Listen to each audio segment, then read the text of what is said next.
Magsitayo ang lahat upang manalangin at iyuko ang inyong mga ulo. Sa ngalan ng Ama, ng Anak, Espiritu Santo.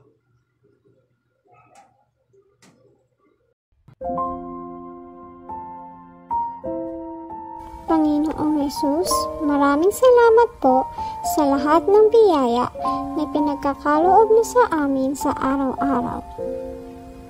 Salamat po sa araw na ito na kami po ay muling nagkaroon ng pagkakataon upang matuto. Bigyan niyo po ng lakas ang aming mga guro na silang maghahatid sa amin ng mga kaalaman.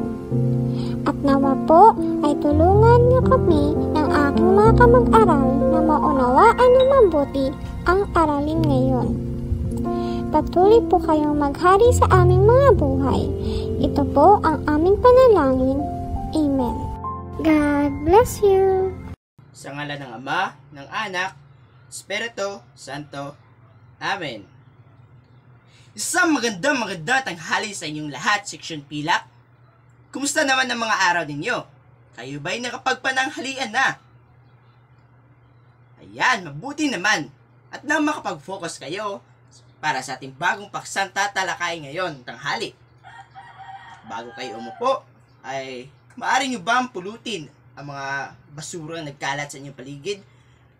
At isaayos na rin pati ang mga hanan niyong mga upuan. Maraming salamat. Kasbidel, mahusay, meron bang lumiban sa ating klase ngayong hapon? Wala. Mabuti naman at kung ganon. Sana'y ganito palagi nung walang maiwan na estudyante sa ating talakayan. Ngayon, handa na ba kayo para sa ating bagong paksang tatalakay ngayong hapon? Muli, maaari nyo ba akong batiin ng mainit-init na oo? Section Pilak, handa na ba ang lahat para sa bagong paksang tatalakay natin ngayong hapon?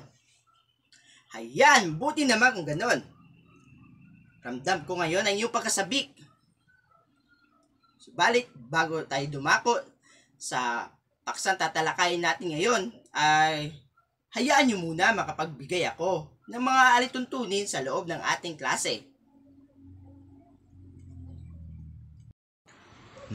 Mga alituntunin sa loob ng klase.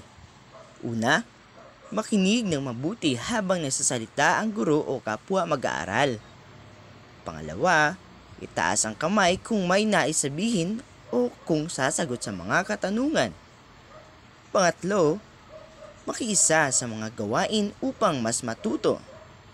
Pang-apat, panatilihin ang kaayusan sa loob ng klase. Panglima, iwasan ang pag-iingay kapag may mga nagsasalita sa harap. Magbigay ng paggalang o respeto.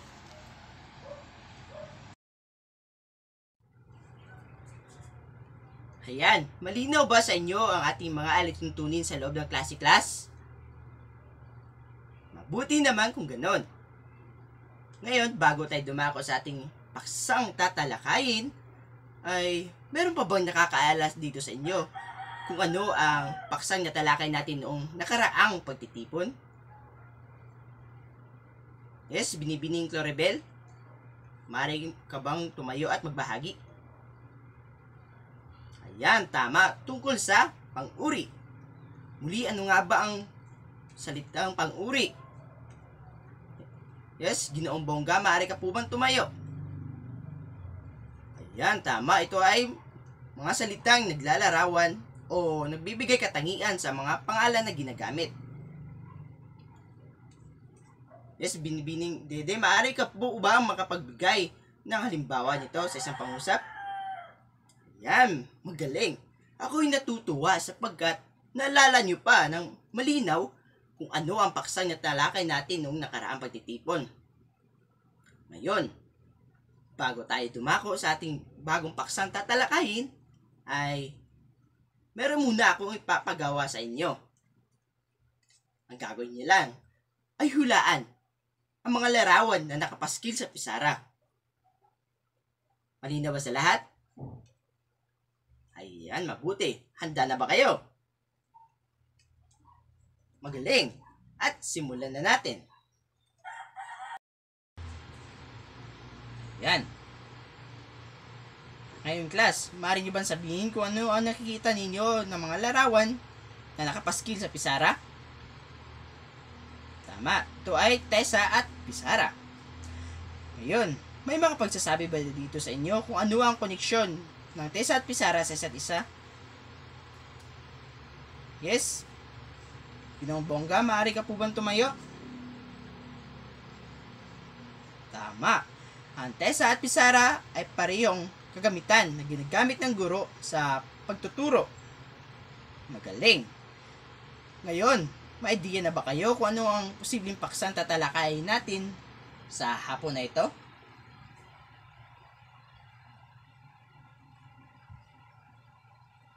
Yes, binibining sabit? Ayan, tama.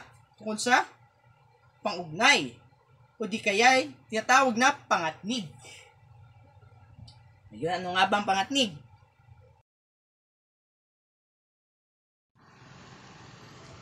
At bago tayo magpatuloy sa pagtalakay sa paksang ito, ay alamin muna natin mga layunin.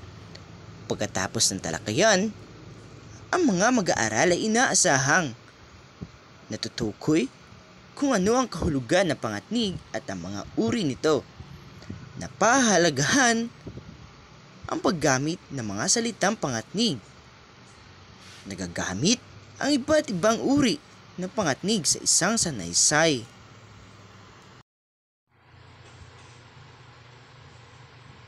Ano nga ba ang pangatnig?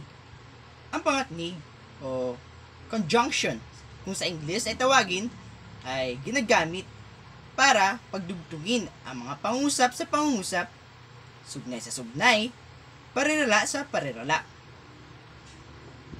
Limbawa nito, kundi man o kahit na, subalit, ngunit, at iba pa.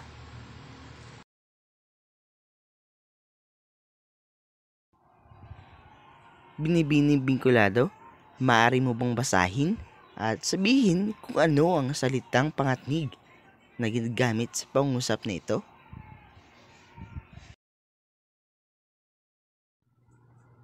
Hayan, maraming salamat binibining bingkulado. Tama ang iyong sagot. Ang pangatnig na ginagamit sa pangusap ay ang salitang pero na gusto niyang mag-aral ngunit hindi niya magawa. Maraming salamat binibining bingkulado. Palakpakan si binibining bingkulado. Maaari ka nang umupo. Kaya naman, ito ay nahati sa 10 uri. Subalit, sa hapon na ito, ay ang 3 uri muna ang ating tatalakayin. At una dyan ay ang pangatnig na paninsay. Ano nga ba ang pangatnig na paninsay? Pangatnig na paninsay. Ang pangatnig na paninsay ay ginagamit kapag sinasalungat ng unang bahagi ng pangusap ang pangalawang bahagi nito. Ito ay ginagamitan ng mga salitang ngunit, subalit, bagaman, samantala, o kahit. Halimbawa nito sa isang pangusap, nakakuha ako ng mataas na marka bagaman hindi ako nakapag-review. Nililinaw ng pangatnig na bagaman ang pangusap na sa kabila na hindi siya nakapag-review ay nakakuha pa rin siya ng mataas na marka sa exam. Ngayon, Ginoong Gomez, maaari ka po bang makapagbigay ng pangusap na ginagamitan ng pangatnig na paninsay? Ayan. Mahusay, palakpakan si Ginoong Gomez. Sunod naman ay ang pangatnig na panlinaw. Ano nga ba ang pangatnig na panlinaw?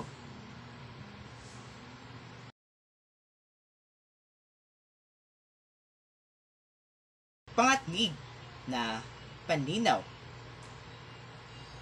Ginagamitan ng mga salitang kung kaya, kung gaya, o kaya. Ayan. Ngayon, binibining ng tungan, maaari ka po ba makapagbigay na pangusap na ginagamitan ng pangatnig na panlinaw? Yan, mahusay. Tama. Nag-usap na kami sa barangay. Kung kaya, ang kasong ito ay tapos na. Sa pangusap, ginagamitan ito ng pangatnig na, paninaw na, kung kaya. Tama ang iyong sagot, binibining nantungan, maaari ka nang upo.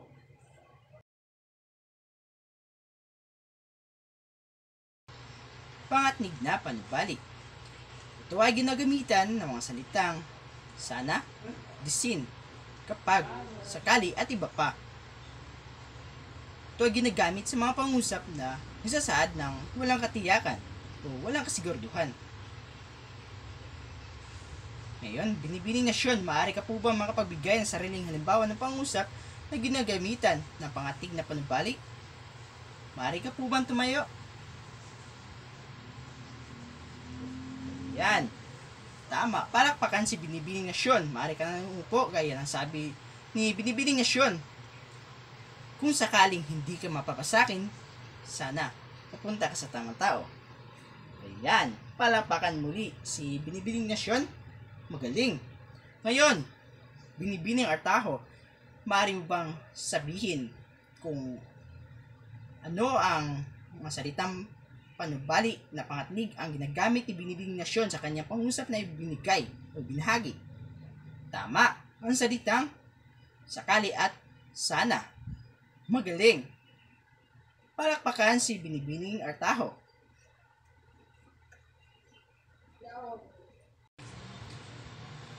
Buli, ano nga ang pangatnig? Yes, Binibining Balito, maaari ka po bang tumayo? Tama. Ano nga ang tatlong uri ng pangatnig? Yes, Binibining Monica, maaari ka po bang tumayo? Mahusay!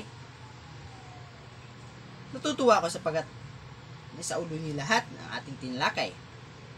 At para naman sa inyong paglalapat sa isang kalahating papel, magsulat na maikling sanaysay na gumagamit ng iba't ibang uri ng pangatnig.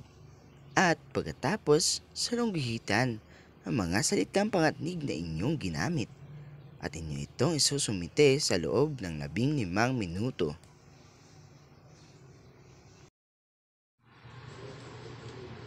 Malinaw ba ang naging panuto? Fiction pilak? Yan, mabuti naman. At kung meron kayong mga katanungan, huwag kayong mahiyang lumapit sa akin. Ayan, at maaari nyo lang simulan inyong mga gawain. Ayan, tapos na ba inyong mga gawain, class? Mabuti naman kung ganon. Ngayon, ay maaari nyo na itong ipasa dito sa harap.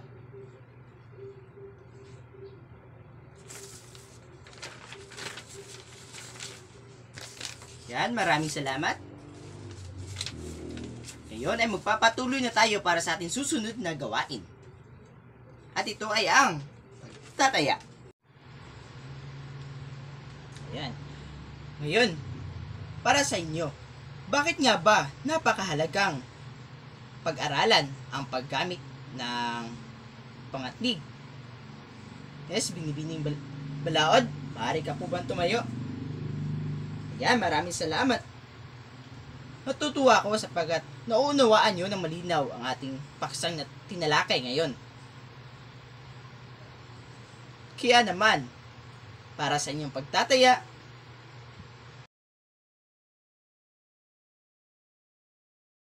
at time's up! Tapos na bang sumagot ang lahat sa bawat katanungan? Ayan, mabuti naman! At inaanyayahan ko lahat na makipagpalitan ng inyong mga papel sa inyong mga katabi. Nang sa gayon ay sisimulan natin ang pagwawasto. Maraming salamat! At bago tayo magsiuwi ang class, meron muna akong ipapabaon sa inyo. Handa na ba kayo?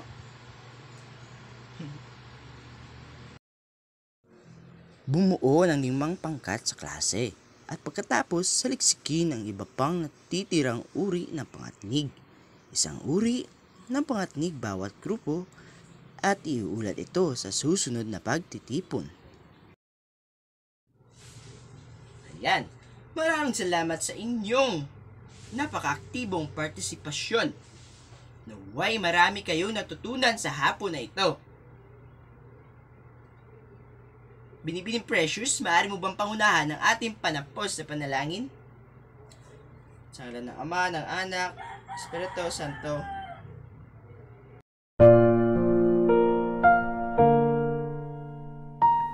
Panginoon, salamat po sa panibagong araw na puno ng saya at kaalaman. Salamat po sa talinong ibinigay ninyo upang lubos naming maintindihan ang mga aralin. Salamat din po sa aming mga guro at mga magulang na nagbigay gabay at inspirasyon upang maging masaya at matiwasay ang araw na ito. Hinihiling po namin na bukas at sa mga susunod na araw ay muli ninyo kaming gabayan sa aming mga susunod pang mga aralin. Ang lahat po ng ito ay aming dinadalangin sa iyo, aming Diyos Ama. Amen. Sa ngalan ng Ama, ng Anak, Espiritu Santo. Amen. Muli maraming salamat sa inyong kooperasyon at partisipasyon. Section Pilak. Yan. Naway makauwi kayo na ligtas sa inyong sariling mga tahanan. Paalam sa lahat.